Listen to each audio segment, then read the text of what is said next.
Oh, blessed love to one and all. Do give thanks to the life giver and the keeper of life, Emperor Haile Selassie the First.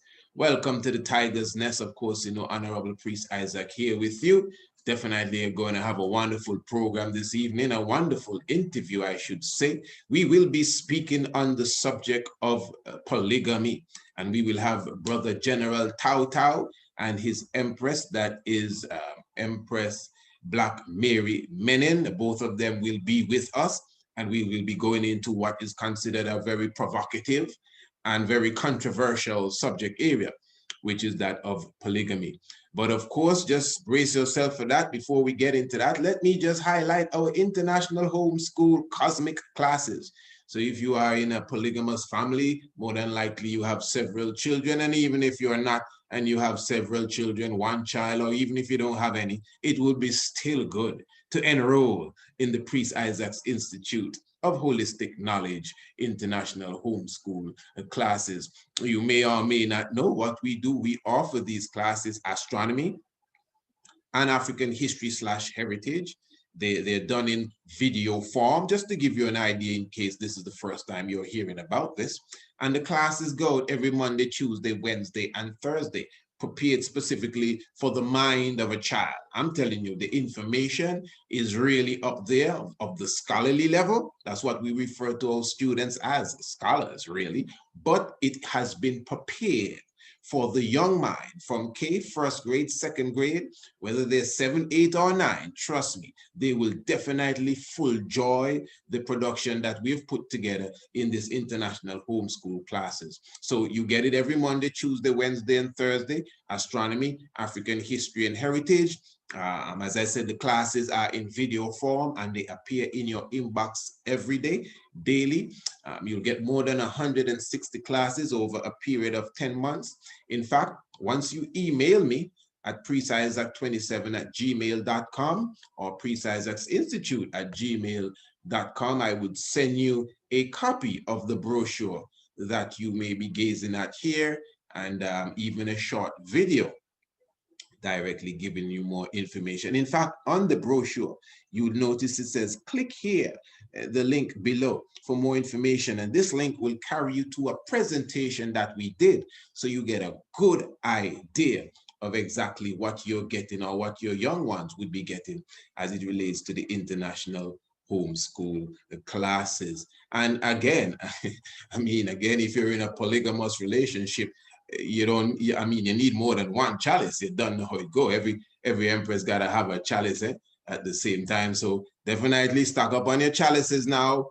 For sure, as you could see the production here, these are the works of the same Jah Daniel that is cutting and clearing. Also, we produce chalices by Brother Medi as well. So we have them from different angles, making sure you get exactly what you desire. And you could also ask about the steamer as well. And you know how to contact me. It's priestisaac27@gmail.com, and you definitely get your chalice bill. Now, it's not chalice talk, but we definitely will be, lighting up the chalice in a moment here as we prepare for Brother Thau-Thau. At the end of the program, I'll be giving you more information as it relates to the summer solstice, the virtual edition.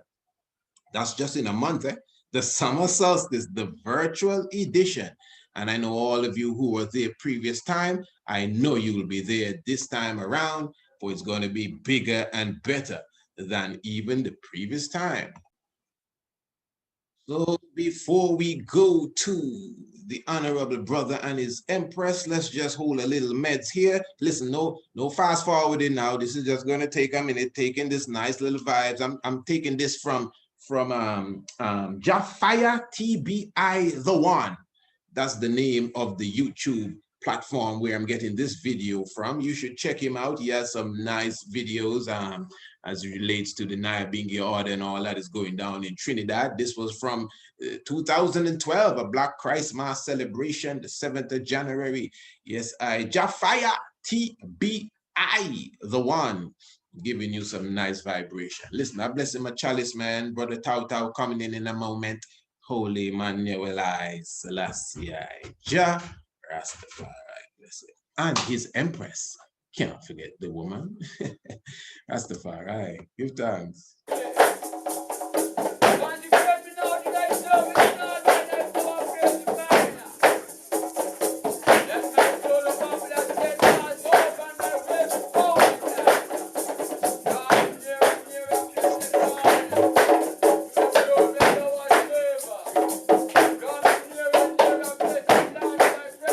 bingi ada? Do you have your chalwa?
Do give thanks to the life giver and the keeper of life once again. And before we go in, let me just stress the video there is Jafire, TBI. The fire is FYAH, capital T, capital B, capital I, the one, the number, the actual number one. That's a long name there. We have the General Thau-Thau with us once again. Blessed love my brethren and his Empress, the Honorable Empress Blaqmary Menen.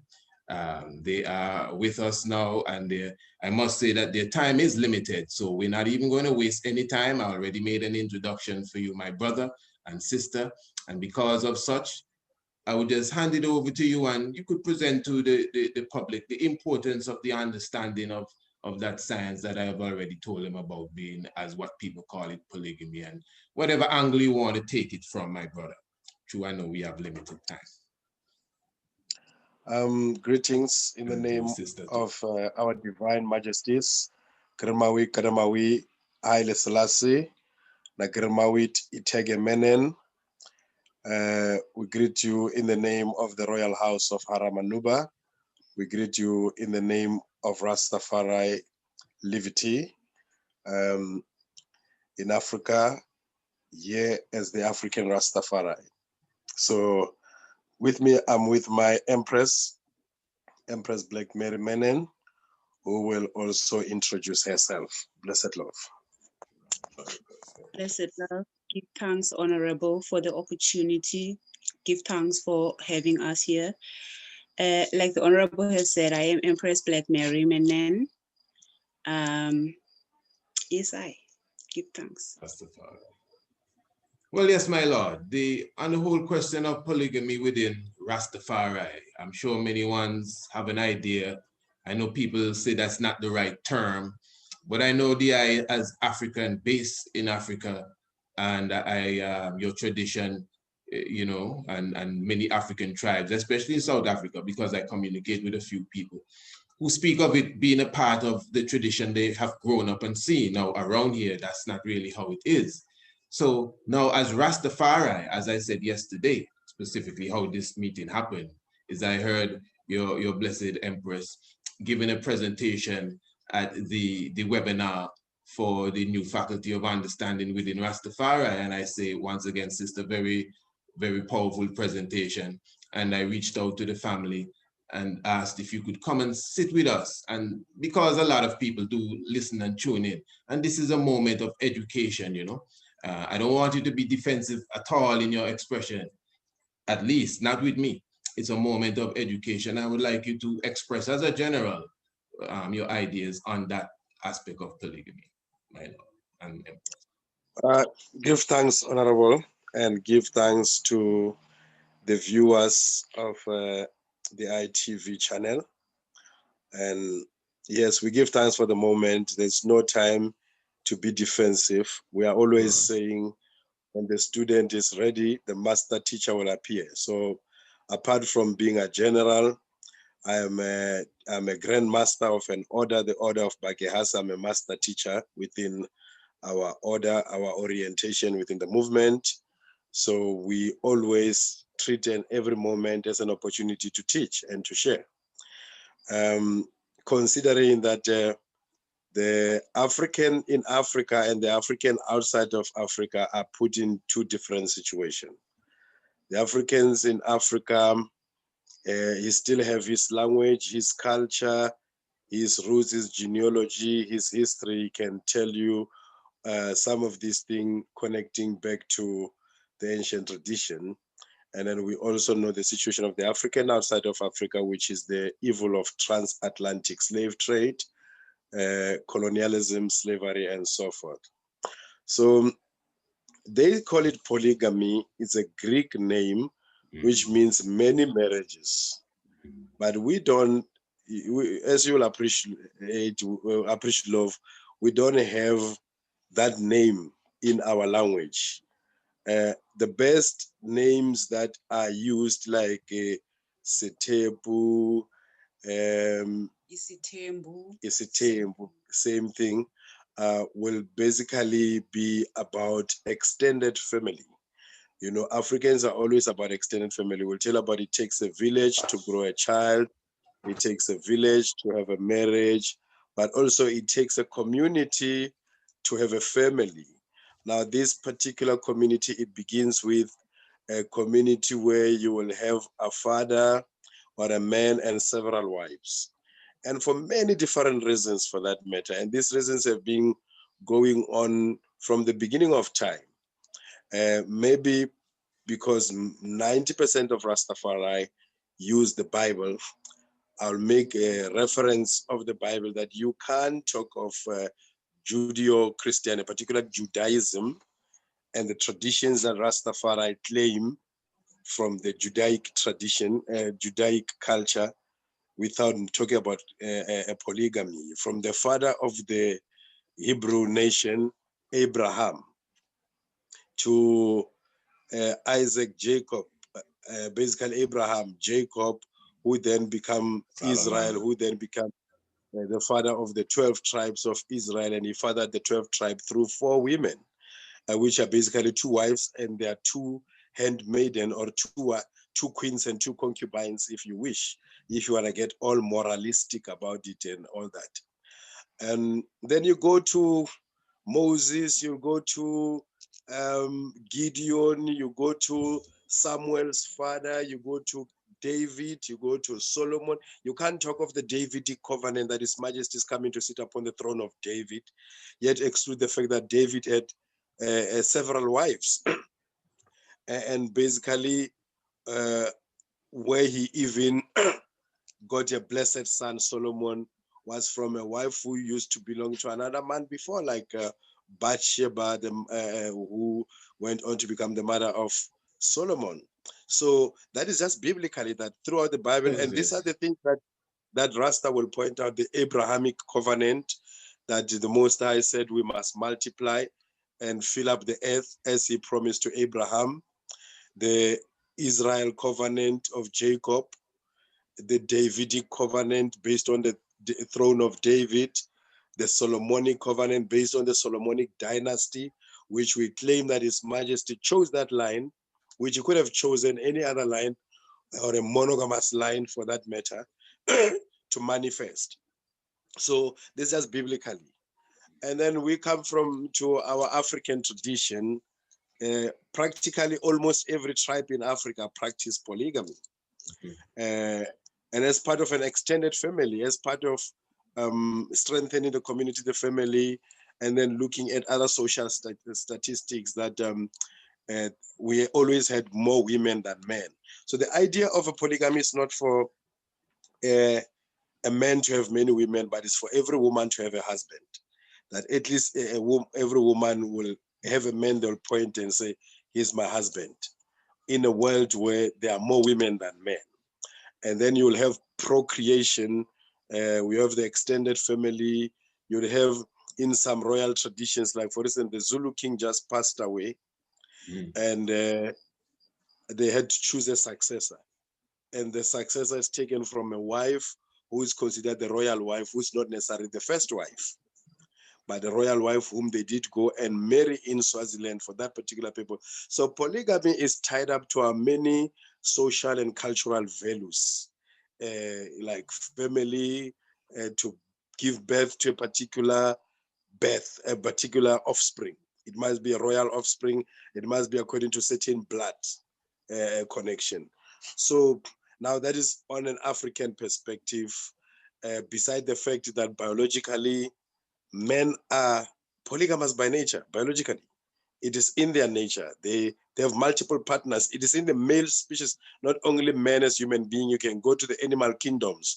We have a saying, those of us who come from agricultural and pastoral communities that kept cattle and goats, that there is only one bull you put in the kraal with the rest of the cows, the female cows. So you start to see even the polygamous setup, even in the structure of the kraal, which the same structure of the kraal, they symbolize in our cosmology, symbolize the structure of heaven, that our kraal are circle, which is symbol of eternity. Then you have one bull in there. The same thing you find it in Kemet, in ancient Egypt. They tell you that God is the bull of heaven. It's Apis. Then they show you the bull with the seven cows. The same thing that the Jews adopted and talk about God in the middle of the 7 candlestick. The same thing that the Christian talk about is Christ is the head of the church and is the husband. And then they talk about the 7 churches as the brides of the Christ.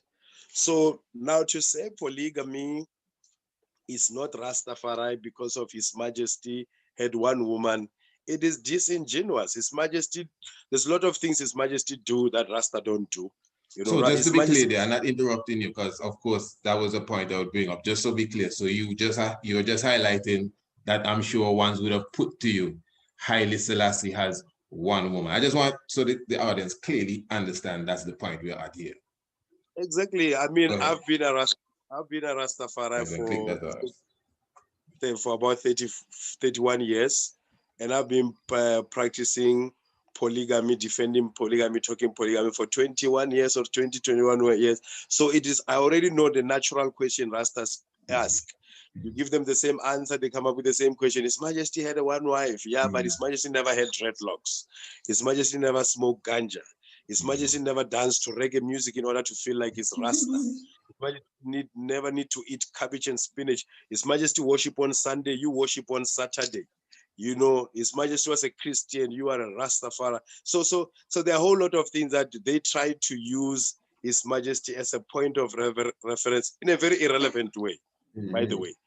And secondly, I haven't found anywhere, I've searched in the teachings of His Majesty, where His Majesty say every man should have one woman, number one. And then going to the Bible, for those who say His Majesty is Christ in His second coming. Now, if we go to Christ in His first coming, I haven't found any in the Gospels of Christ, except in the epistles of Paul, which are two different things. What Paul say, what Christ says, two different things altogether.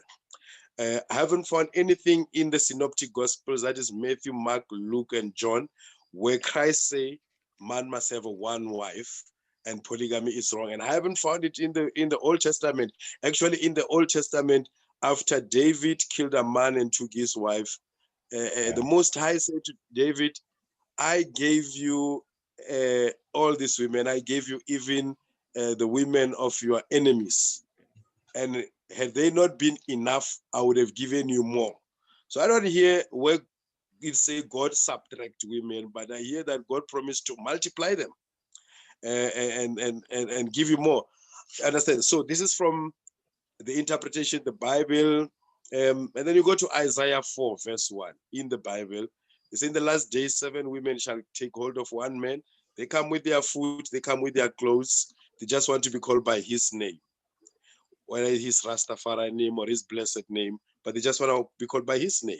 Now, that is if you are going to go by the Bible and use the Bible, but if we are going to go by also traditions, I know one of my greatest critics who go around the world, she's a Rasta woman, who go around the world and say a whole lot of things. She's a 12th tribe, and Prophet God had many women, you know, beyond just saying polygamy, had many women that you can speak morally or whatever. You can put moral values and judgment on it the way you want. I don't want to cast aspersion to him, but I'm saying he had many women, and this woman is equally crazy about Bob Marley, and Bob Marley had 11 children with 9 women. Now, I'm saying, what are standards that are used? This is a person who's a 12th tribe, who would glorify Prophet God, and who is a diehard Bob Marley fan, and then has the biggest problem with Thau-Thau because Thau-Thau Haramanuba had have his own women. And you go around and say, His Majesty said, His Majesty said, His Majesty make a fidelity order. But this is the same people who change husband every 4 years and 3 years. So they're serial polyandrists. They kind of like every three, I mean, like I know 3, 4 ex-husbands of this particular individual. So I'm saying that, you see, one wise Rasta woman once said, morality is a set of rules that we create for those we don't like. So Rastafari morality is something like that. There are many Rastaman, out of respect, I will not mention them. I know who profess to be monogamous, but have a whole lot of side chicks and side queens and all this side thing going on, and who are practicing illegal gamy. Hence my Empress was saying, people whose majority of those who say monogamy, we know that they are not even faithful to that particular concept. But that is something different. But what I'm saying is that we are not bringing anything. So we're not bringing anything. We're not bringing anything into Rastafari. This has always been part of Rastafari. Rastafari in South Africa before 1996, before the introduction of the Nyabingi order, before the guidelines, at one time we were all biblical 12 tribes, not the prophet God 12 tribe. You know, biblical 12 tribes, we still have those 12 tribes who are Old Testament based. They're still observing Old Testament festival, like festivals of the new moon, the unleavened bread. They close the gates on the Sabbath and so forth. So when we were 12 tribes, most of us were polygamous. And it was natural because we could reflect it in the Bible. We could point out that, but men of God in the Bible were polygamous by large and extent.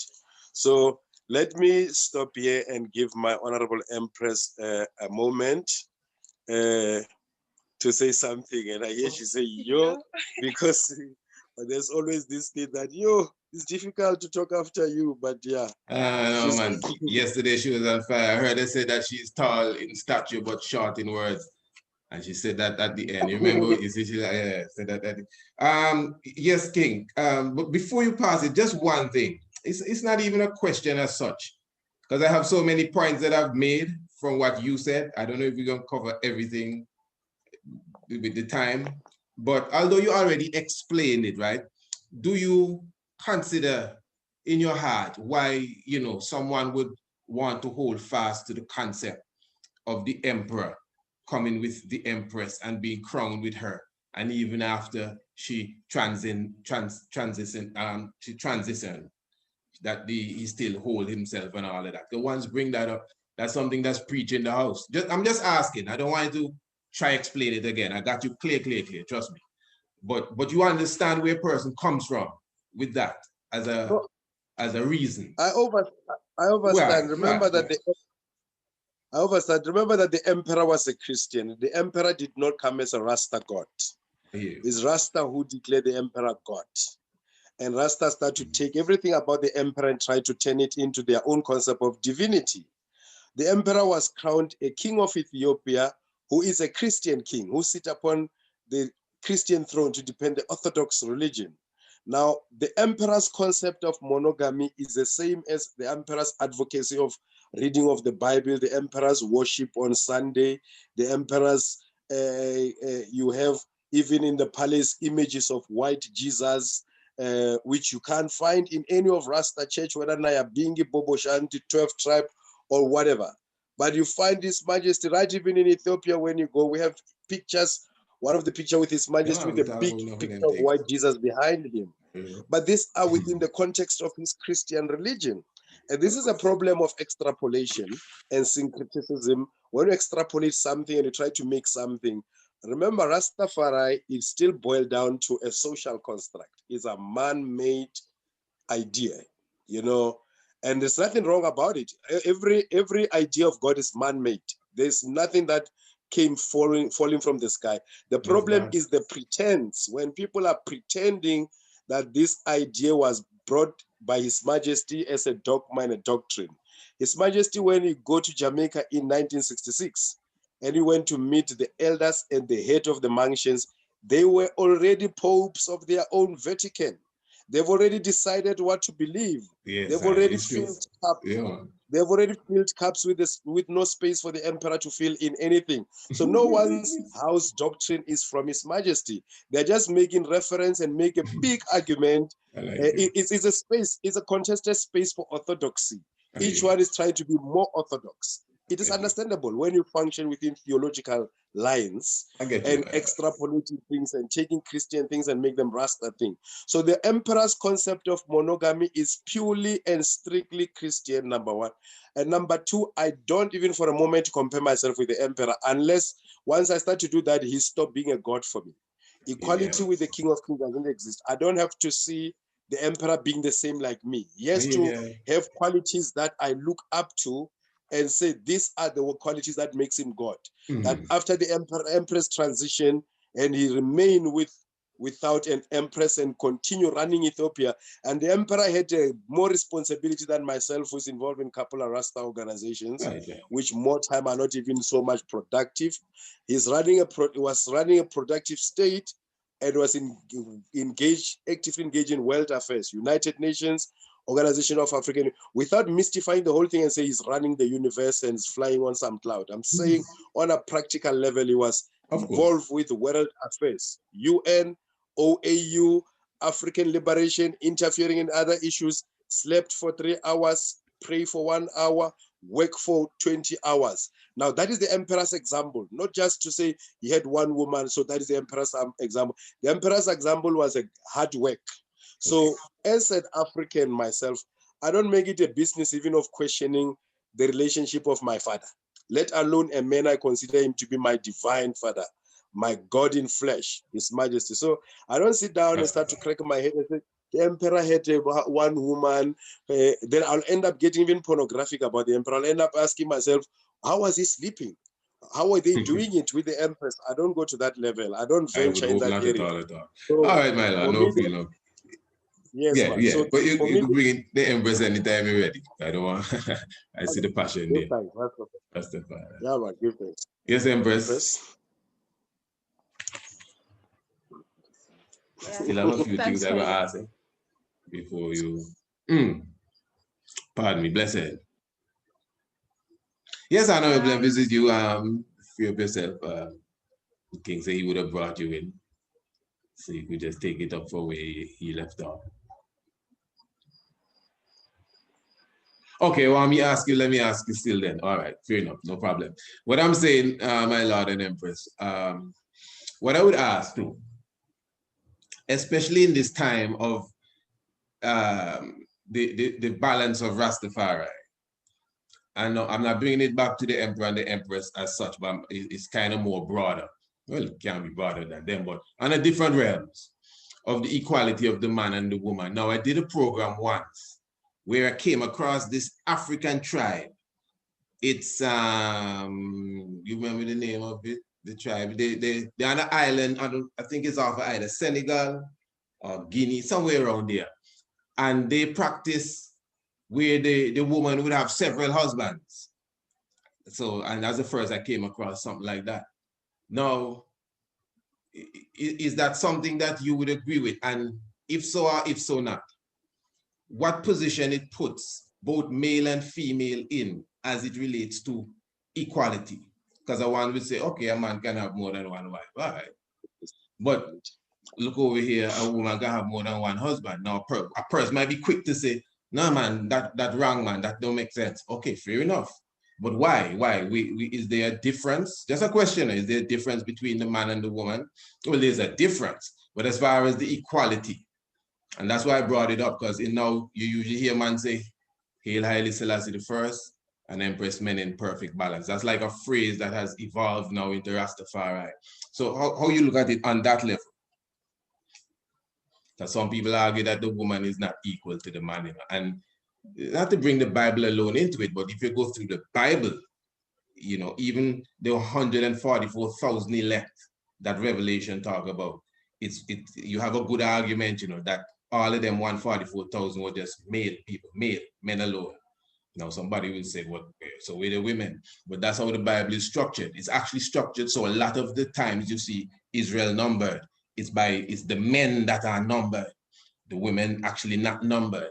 You could read it. If, look, when you call all the names, it's men name. They bring in a woman if it's a special woman that girl gave birth to someone. So I'm just checking the balance, the equality of it. That's all. And I'm not gonna hold you too long. Well, I would say for me that is a European concept of equality. Okay. Because Africa, we do not have such thing, and as like you, Honorable, it is also my first time coming across something like that. We don't know nothing of such as African people. As we all know that the man is the leader of the family, and therefore these two species can never be equal in that level. Every one of them plays their own and different role. Therefore, we can't, there's only balance. We can't say there's equality because they can never be equal.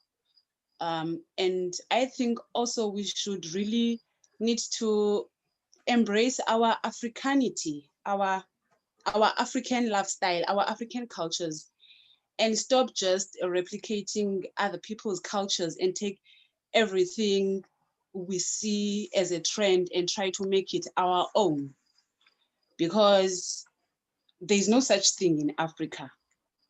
And as African children, as African daughters, we are never brought up like that. That is just something else. It is classified as whoredom. It is forbidden, actually. It's not in the Bible. It's not in our ancient cultures as African people. It's just it's foreign. And to take it and make it equal, or try to find equality between a female and a male species, it's not something that I would say, it's not something that I would promote. So yeah, give thanks. All right, family. All right, well, as I promised, I wouldn't Maybe keep you. Yeah, go ahead. Because it's your time. I don't want to keep it too long. Yeah, well, to add on what the Empress is saying in terms of the balance, as you were questioning the balance and equality, we have a very strange concept of what is balance, what is equality. I agree. I definitely agree. We never had that thing of imbalance. I'll give you one typical example. In a Zulu setting of a family, or a Nguni setting of the family. When I say Nguni, I'm talking about Zulu, Xhosa, Swati, Ndebele. There is a concept of umuzi and ekhaya, the family and the homestead. Now, like in big African families, like polygamous families, we live in homestead. Now, the homestead will be made up of houses for several wives. Now, each wife is a head of her own house. Even in a monogamous setting, each wife is a head of her own house. Now, there is a saying that says, indoda, inhloko, yemuzi. The man is the head of the homestead. And umfazi, inhloko ekhaya, and the woman is the head of the family. So one has the family, one has the homestead. These two are different.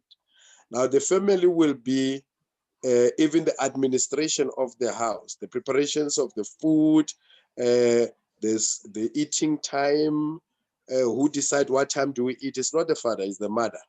Yeah. Who decide by this time we will have done eating and then we'll sleep and all of that is the mother. So we never had this thing of imbalance that one is the head, one is the tail. We always had both are head. One has the family, one has the household, the homestead, because we differentiate this thing, but we never had there is the head, there is a tail, there is a leader, there is a follower. Each one. So basically, what is Majesty? From an African perspective, because there's nothing strange about Haile Selassie. Basically, what is strange is that this African tradition is now being explained through Judeo-Christian spectacles.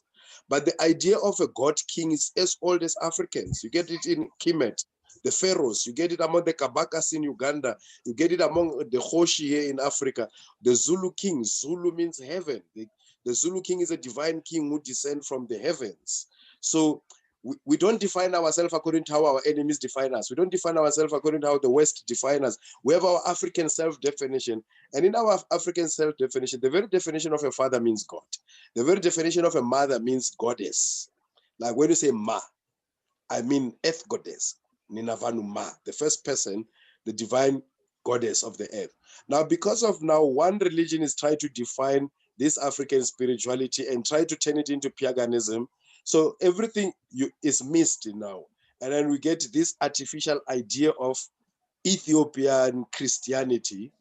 Now separate Ethiopian tradition, Ethiopian monarchy with Judeo-Christianity, because Ethiopia existed before Solomon. Ethiopia existed before Adam and Eve. You have the first king of Ethiopia, which is King Ori, who ruled before there was Adam. So now when you talk of Ethiopia, even in the Bible terms, you said the Garden of Eden was placed in Ethiopia, Genesis 2, King James Version of the Bible. You say the Garden of Eden was placed in Ethiopia. You are now calling a land by its people, because Ethiopia means the land of the sun-burnt people. Now, if you're going to say Eden was placed in Ethiopia, you are saying Eden was placed in the land of the sun-burnt people, meaning there were sun-burnt people before Eden, there were sun-burnt people before Adam. Now, this is a reality. That is why they could still, even in Ethiopia, go and dig the bones. The church say Adam is 6,000 years old. The Orthodox Church, they say Adam was born on 4004 BC, 26 October. I was a student of the Ethiopian Orthodox Church. I think it's 4 minutes past 4 o'clock too. 4 minutes past 4 o'clock, exactly. Man. Those interesting stuff. 26 October, you ask why not 25 October? All those stuff, right? Which is 6,000 years ago.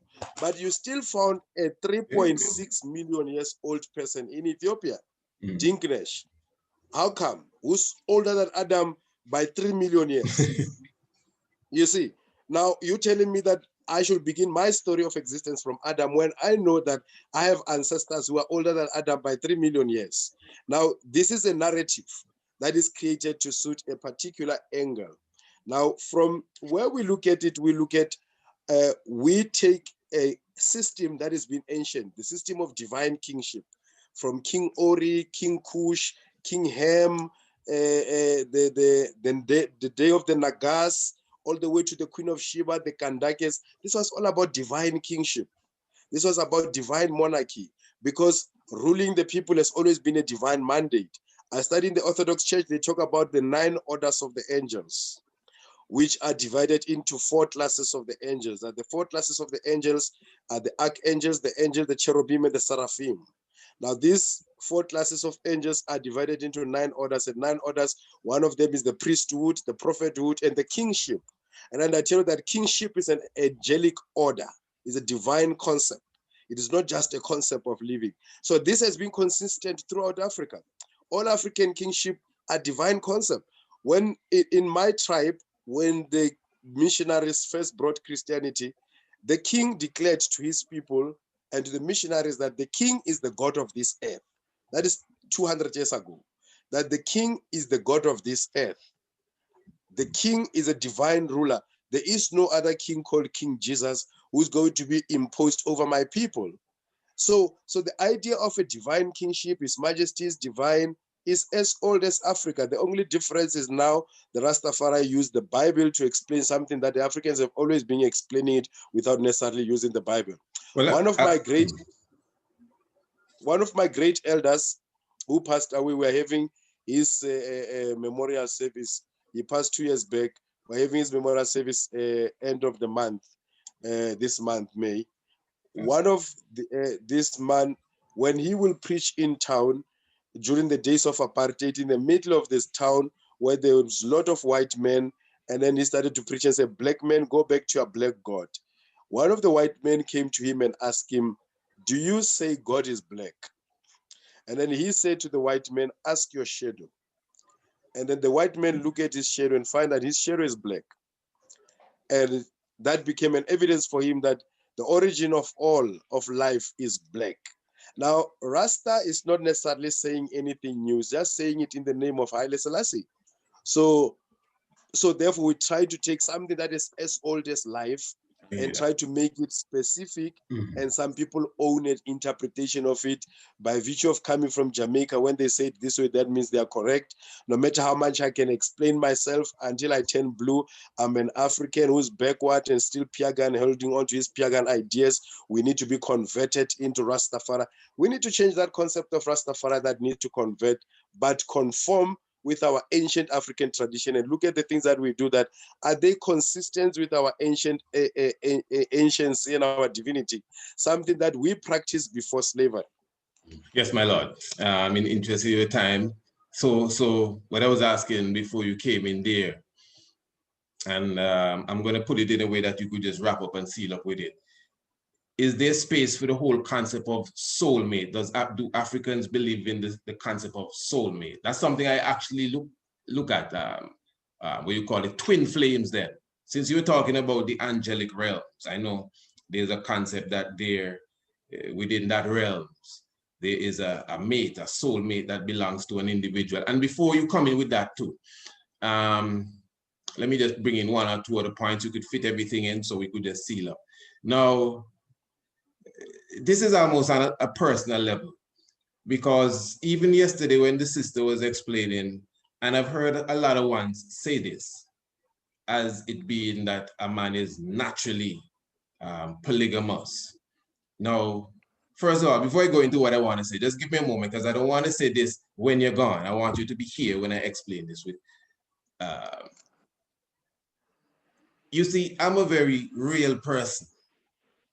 And whether it be a man or a woman, I don't see nothing wrong in admiring the beauty of anybody else. That's just me. And the beauty of a person is there to be admired.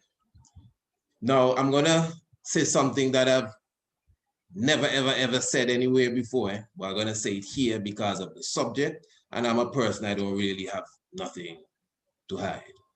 Ones would say, I've heard a specific individual say that, what's my sister name? Sha'al is an Islamic sister. I can't remember her name right now, but she speaks a lot about, you know, women respecting their brothers and respecting their king man and discipline themselves around the king man. She's a part of the Nation of Islam. She always wear those high crowns. Ali Shahaz, something like that, but I can't remember her name right now. Please forgive me. So she was saying something similar, that within all man, there is that need for another woman, and every man is polygamous. Even though they have one wife, they're doing something on the side, and there was something that was mentioned similar to that even yesterday, not that you're saying every man. No, I must say, my Lord and Empress, and to everyone, I must say. Now you see my youth here, I'm gonna say this clearly. I was with their mother for almost 20 years. And I could tell you, I would not lie to the world, my Lord. I have never, ever, during that time, for whatever reason, we're not together now. You see how serious I carry the thing? I have never, ever, ever, ever, not even come close to do anything else with anyone else. Now, since I mentioned that, let me also say, even before Rastafari, before the time of Rastafari, you could say when I was maybe 17 or 18, you know? And I think my mentality was that I always had a concept of, going through secondary school, you'd always have maybe a steady, and I always kept it steady. And I'm saying this, I mean, man is big money. So maybe when I was about 17, 18, I'm a children right here telling you straight. So I had a steady.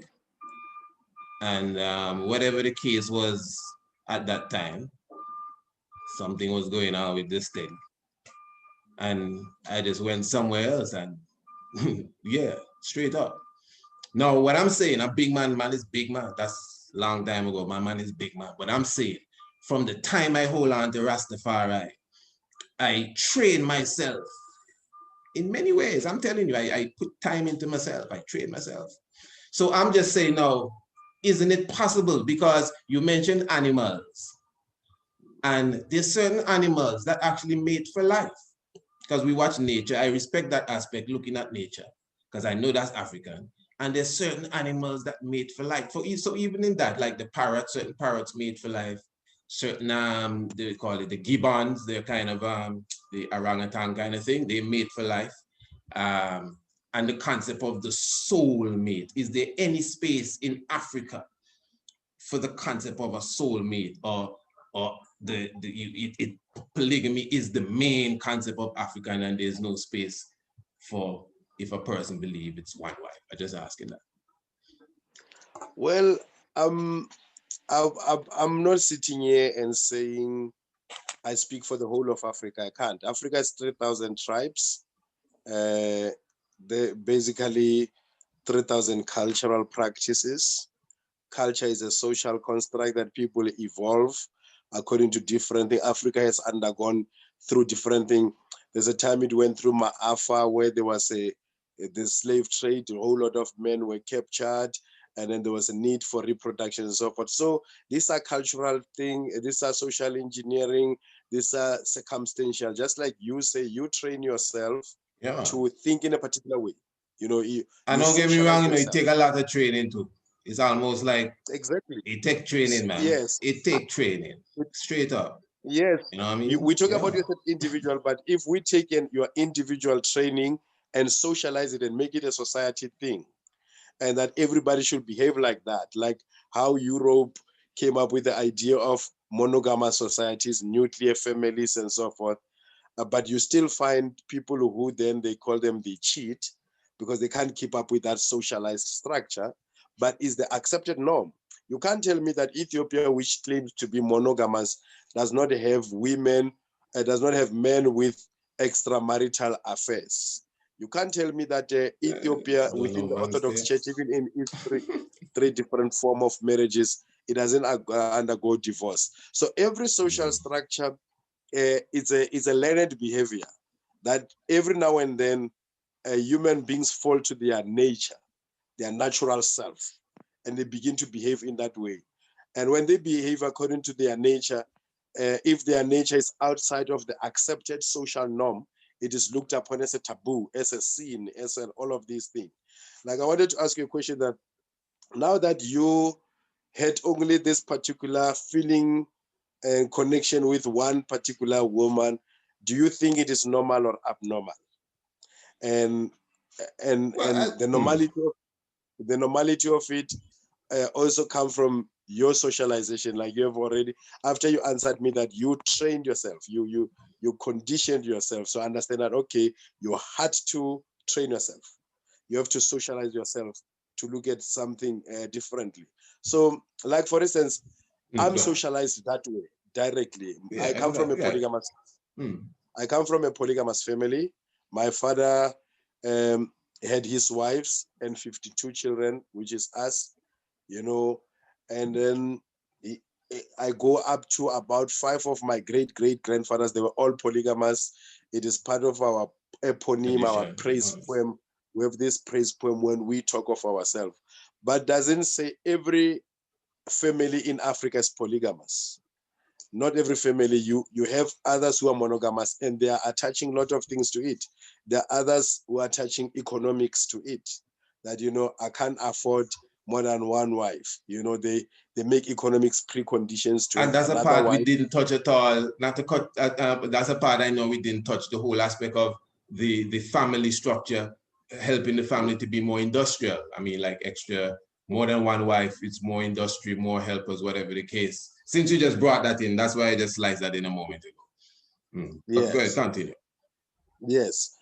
So there it is a social structure that we then adopt. Like Rastafari is working very hard to adopt polygamy as its accepted social, monogamy as its accepted social structure. Like different houses and orders, all of them, one thing they agree about, they might not agree about doctrine and whatever in their mansion, but one thing they agree about is monogamy. And this example that His Majesty had one wife, but they still go out of their way and practice illegal gamy, practice illegal gamy because they claim to be monogamy.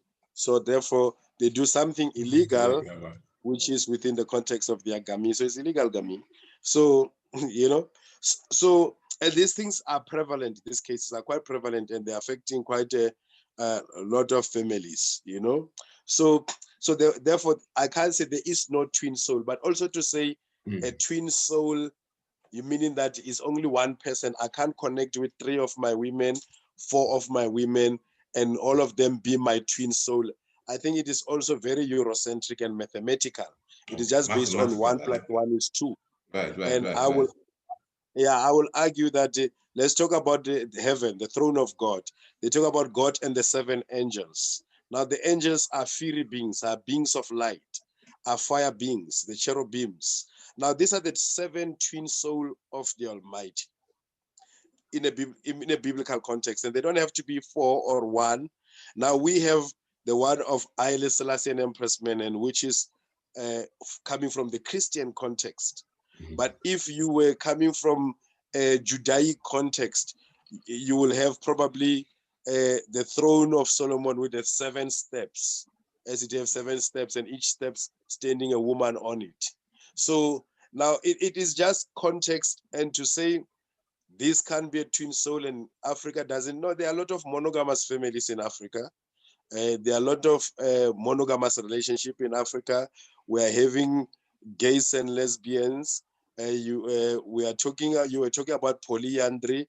Right now in South Africa, they are discussing it in government and politics as parliament. They're trying to legislate a law for women to marry more than one husband in the name of equality. There's a big debate that that thing is not. Yeah, it's going on now. They started last week. It's a big subject now, polyandry. And then polygamy has been legal from 1997 as constitutionally. But now they want to bring in this thing. They've brought in the gays and lesbian. I mean, must trust South Africa with anything that is out of line, you know, like abortion, gays and lesbians.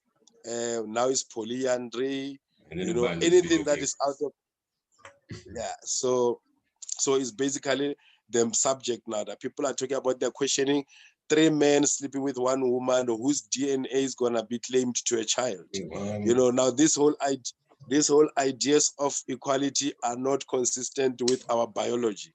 So I always said my ideology is my biology. My ideology must be consistent. My ideology must be consistent with my biology.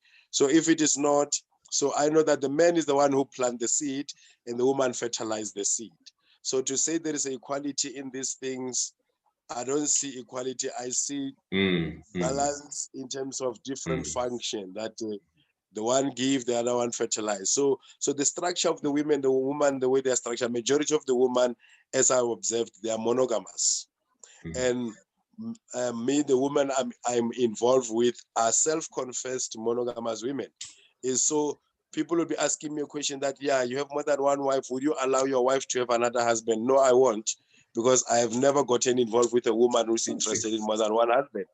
So I gotten involved, and particularly with someone who say, I'm a monogamous by nature. You know, I'm interested in this one particular individual. So now to bring in and say, oh, it is like what I do, you must do what I do. So it's no more, it's not a cooperative affair concept of relationship. It's a competitive affair that as a man, if I go out at night, so you must also go out. If I go and hustle, you must also now go and hustle and sell ganja there in the street and whatever we are doing out there to keep ourselves to survive. So now these ideas are very frivolous, are very snobbish, are very Eurocentric when you talk of equality. So we're talking more of complementarity than equality. Give thanks, my Lord. I wouldn't even put anything else on the table. I know your time is precious there. I think anyone that would have partaken of this, I think we would have covered most angles. We haven't delved into the, as I said, the economics of how a family structure like that. But you already kind of give an idea. I like very much when you kind of you painted a picture when you showed how the whole family structure is established. Every wife have their home, their house, I should say, because it's one home. And, you know, understanding their authority within their house and everything. That is, a lot of us, when we speak of this, you know, we don't really understand the depths. We just maybe pull that scripture that you talk about in Isaiah, where 7 women shall take hold of 1 man. And that is a very unique scripture, you know, because that really, that has a different take on it. Because when you talk about a man having his, we call it in Arab, haram. They say you'd have to fund everything, and you know your economy have to be strong to take care of all of them. But in that scripture in Isaiah, he talk about their economy strong, as if they would take care of you, because they're coming now for their soul to be saved. That's the impression I get when I read it. I did a program on it about 2 years ago. I always said I would revisit it. But they come in, as you said, to get the name of the man. Whatever name you have, I need that name there because I'm here sitting in the dust. That's how they led up to that point where they were in the dust and the daughters of Babylon have gone astray and a whole heap of thing. 7 women shall And take hold of one. To redeem them, actually, the scripture says. yes, it's for redemption. And the other thing, my Lord, is it is very relevant to our time now. This is the extremely. Yeah, because in our time, we're dealing in a system like we are in the north of my country next to Zimbabwe. We are in a place called Venda in Vembe. We had a meeting today. One of the responsibilities I also deal with, I'm the chairperson of the Cannabis Development Council of South Africa in my province, which is dealing with the cannabis industry. We are lobbying for a space to be in the cannabis industry, cannabis economic mainstream. So one of the things we're talking about, for you to make any structure that is acceptable, there must be women in that structure. There must be people with disabilities. So there is certain quota proportion that they put in place. Now, today, our system favors a lot of women. Today, our women are more economically empowered. So it's very possible, and it is possible for men to come across women who have everything economically. They have their own house, they have their own car, they just need. You went on mute there. You went on mute just a moment. Okay, come on. It is quite a possibility. It is quite our reality now. You have a whole lot of economically. It's a different time. Well-off women, and it speaks differently because now usually they'll talk of gold diggers, that you get rich, you get 7 women wants to be your women because of they see your riches. The same thing that is yeah, the same thing that is expected of us, of polygamists. You'll hear people say, yeah, how can you be a polygamist while you are not rich? How are you going to take care of the women? We think polygamy is not a get-rich scheme. Polygamy is not a feeding scheme. Polygamy is not a means for people to get wealthy. You understand? If you want to see natural way of life, go to Swaziland and you get the poorest people who are practicing polygamy. A household of 3 wives who are not necessarily rich, because it is not, economics are not the primary determinant. Love and family building is the primary determinant. You come together, you put your hands together. 6 hands are better than 2 hands. And then you can be more productive. And then you can actually even use polygamy to improve your economic lot, not use economics to become polygamist. That I must first have millions and then marry 6 women. For what? For what? Do I want to just, exactly. So it becomes, there are a lot of American polygamous Facebook groups. And there is a thin line between polygamy and pornography. And in those groups, because then you hear people talking about threesomes, to come and spend the weekend together. Can we get somebody to come and spend the weekend with us? It's like they're going to do threesomes and orgies. That is not polygamy. Polygamy is about separate arrangements for the wives, for the family. Everybody have their own respectable space. You can't become intimate with your wife while the other wife is there watching. It doesn't work like that. That is not polygamy, that is pornography. And here we don't deal with pornography, we're dealing with polygamy. It's a tradition, it's an order. No matter how much monogamists try their level best to discredit, an order. There's a way of doing it.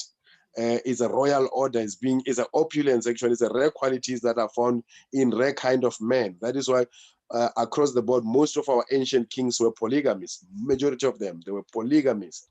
Wealthy men or big men in our societies, the chief and donors, the high healer, the traditional healer of the village, they were all polygamists. It wasn't just an ordinary individual become polygamous. So it is something that the woman look for in the man. Just as Isaiah 4 verse 1 say, they want to be called by his name. They have their food, they have their clothes, they just want to be identified with it. So it has always been about the woman want to identify with this rare quality in this rare kind of man. That was what precipitated divine polygamy. Now, these other ones we are told today that no, you can't be polygamist while you are poor. They're telling us of pimps. They're telling us of people who just want to have a lot of money, like these guys, you see them on music videos, you know, they're displaying that they have money, have a couple of girls around them and hugging them. That is not polygamy. But this is what we are told, that, yeah, you must have money. You must do this. You must say, how are you going to take care of them? It's like it's a welfare system, you know. We're talking about educated women here. You're talking about able women. You know, my Empress make clothes, you know, like the top she's wearing, every clothes that she wears, what she makes.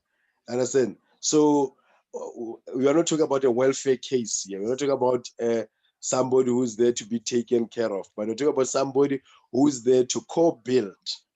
And that is what it's supposed to be. It's about building. It's about extended family. It's not about dependency and creating a welfare state of affair. And then, you know, when even by any other whatever, God forbid, men die, and then therefore the women will just remain stranded because they were completely, absolutely, hopelessly dependent on a man. They couldn't do anything. And this is the image that is being painted out there, you know, on social media. We're debating with people like that who was telling us that, how are you going to take care of them? As if like these are disabled. But now we say, look at it from a divine injunction, because we are Rasta, we're coming from a divine perspective. Look at it from a divine injunction. These women of mine, 4, 7, however they are all empresses. There is no, each one of them is empress. If you ask them, you address them as empress. The fact that they're in a polygamous setup, it doesn't diminish their status within Rastafari as Rasta empresses. They're empresses, they're individuals in their individual right, and in their individual right, they are all representative of the Empress Menen, the divine qualities of the feminine within Rastafari.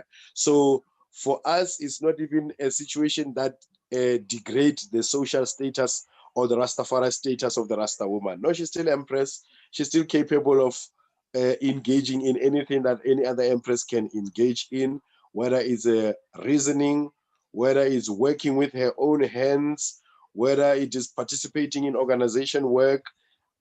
She can achieve any position of leadership. She can be voted into a chairperson, secretary, or treasurer. Her gender does not determine her standing in polygamous relationship or in the society. Yes, my Lord. Give thanks unto the Empress. Thanks for gracing us again. I don't know if you have any sealing words just for the people. Anything at all you want to leave them with, any contact or any event coming up, anything you just want to say in closing. Yourself and the Honorable Empress. Give thanks, Honorable Majesty. Yes, there are a lot of misconceptions about polygamy, and especially from the side of the women. They think that women who are involved in polygamy are the weakest women, and that the man is busy exploiting them. Like the elder said yesterday on the webinar, that he experienced exploitation of women in the name of polygamy. So I think that is just a misconception that we need to clear up, because just like the Honorable just said now, that women in polygamy are empowered women. They are able beings. They can take care of themselves. They are skilled women, you know, and like we come into this kind of lifestyle to teamwork, you know, to build as a family, you know, to put in our individual values, our individual efforts, just to build, you know, as an extended family. So there's no such thing as women in polygamy are weak. Actually, the women in polygamy are much more powerful than the men, because they are, it's like there are many of them and there's only one man. So they are the ones influencing the men.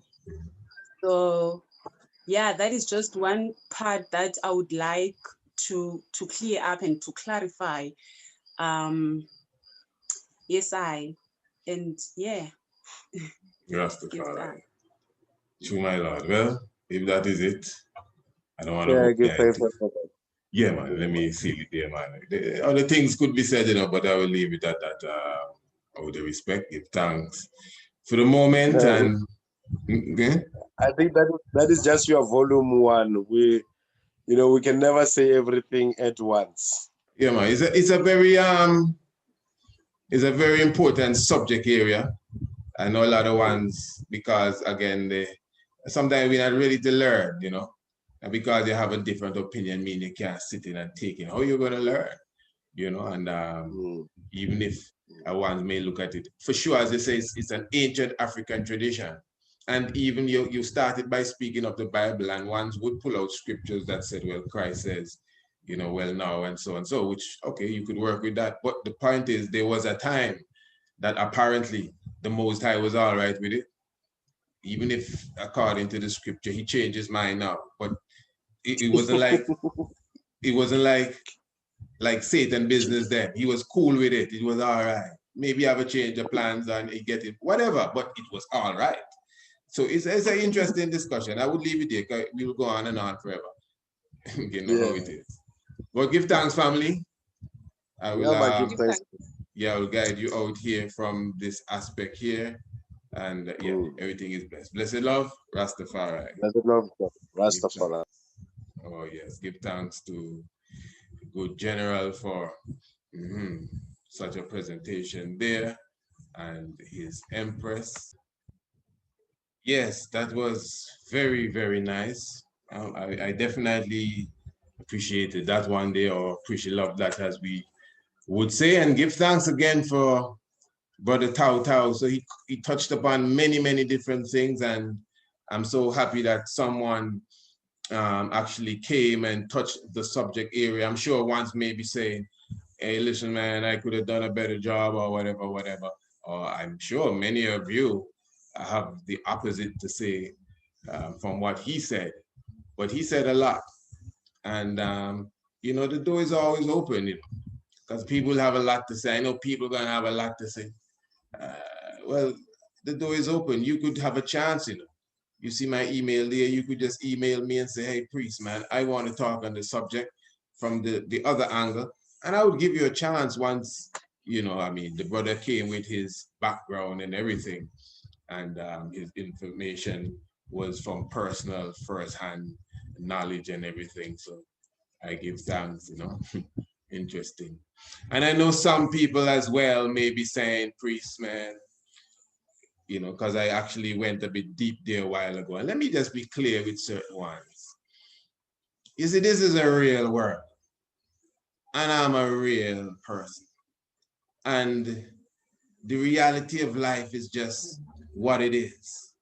A lot of us, we are pretenders.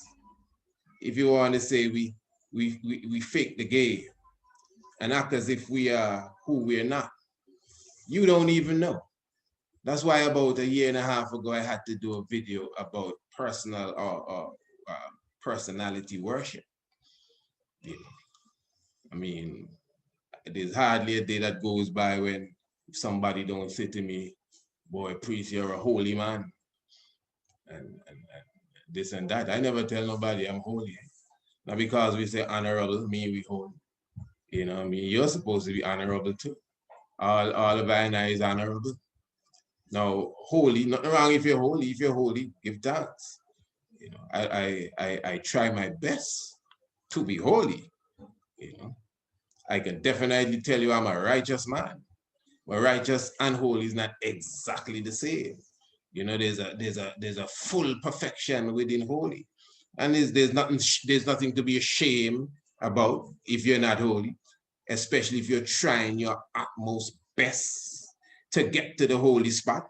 And anybody that's trying their best to get to the holy spot is a righteous person, because they're living for right and trying their utmost best to do right, So what I expressed there a moment ago, that's past life. That's something that's gone. And that's the reality. And in the context of the discussion, I thought that it was something that I could express. I ain't got nothing to hide from nobody. As Malcolm X said, I was once a prisoner. I'm not ashamed about that. I ain't a prisoner no more, and I'm not going back to jail. You understand what I'm saying? And to be very honest, let me be clear here. My mother always referred to me as innocent. That's what she just called me, innocent. You know what I mean? No, I mean, I wasn't Mr. Perfect, but I was always a good you. Yeah, you see, like how I showed them a while ago, that's how I always thought, even as a youth, that if a man keeping a steady, a man must stick with his steady. At that time, you know, remember, as a youth, you know, I'm telling you straight, this is my, as I say, like, just so you have to talk to your children, make them know the reality of life. You know, when we in secondary school, you don't know how life is. Man have them times Beanie Man sang us so enough gal and gal in a bungle, shabarangs, trill a load of gal, and all of these things. So the music influencing the youths. So that was a big thing. A man have a trailer load of gal and how much girls and one at this school and one at that school. That was a big thing. It's just reality where you're gonna run from the truth. Yeah. And I could tell you even at that time, I don't know, I just had this, maybe this Casanova, Romeo and Juliet kind of mentality. Yeah, man, I don't even want to go there. Yeah, for sure. So, I mean, for me to express the reality of the past, come on, grow up. If that bother you, that's your business. You know, some of you need to be more free within yourself. And because you have so many things to hide, it's hard for you to even say anything that sounds like it may discriminate you. Yeah, I could tell you what I tell you, and I don't put nothing against me. I don't put a stripe against me. I'm still the Mr. Holy to many. Yeah, because I'm real, and I just tell it how it is. That's all. So, because I just saying it because I know people are going to be saying what they have to say. Oh, you shouldn't have said all that. I done say, give thanks. What you do? I'm sure you have done worse. Holy money, I Selassie, Rastafari. But anyway, yeah, what we on here? Okay, as I said, for sure, the summer solstice, don't lock off yet, you know, just give out everything. The summer solstice, we're talking about the virtual edition. Oh yeah, remember we're talking about June, the 17th to June the 20th. We're talking about the solstice, what is known as the longest day of the year, the beginning of summer. Okay, we're going to do a whole program about that in a few days, just giving you a good understanding for those who may not know what we are talking about. But of course, the whole thing will be virtual, very similar to what we did a few months ago for the spring equinox. That was wonderful. Of course, we had 3 days, the morning hike, the evening hike, and of course, the marijuana tour. That was wonderful, and that was definitely glorious. And a lot of you who are going to be in tune with us this time around, you're going to be able to see, you know, how far the cannabis have gone. Some of them have been reaped already, but some of those that you saw are seedlings. They're definitely, by that time, they may be ready to harvest, but you'll still see the finished product, the mature product, the burnt product, all sort of products you're going to see. We're going to have a special live chalice talking. Hear this, man, we're going to have a special chalice talk. This is a unique chalice talk. This one is not for the YouTube. So this one specifically is for those who will be coming in to the international hike. I'm talking about the summer solstice virtual edition. Of course, you know how to register. Just contact me, precise27@gmail.com, and we definitely will give you more information in the very near future. We're going to give you more details of exactly what to expect as it has to do with the hike, talking about Thursday the 17th to the 20th day of June 2021. All right, wonderful. Definitely give thanks to the life giver and the keeper of life. Wonderful program, as I said a moment ago. Give thanks to General Thau-Thau. Hey, make sure you get your chalo. All right, give thanks to General Thau-Thau and the Blessed Empress for coming through and gracing us with such meditation and vibration that will take it to another level. I'm sure the conversation will continue. And give thanks again for the webinar yesterday, because it's from this webinar that the webinar, the 6th webinar of the African Rastafari Faculty of overstanding. I always have to take my time to call that. Had yesterday. And yeah, that was where this sprang from. So give thanks for that platform as well. All right, life giver and the keeper of life, Holy Emmanuel I Selassie, Jah Rastafari, blessed love, give thanks.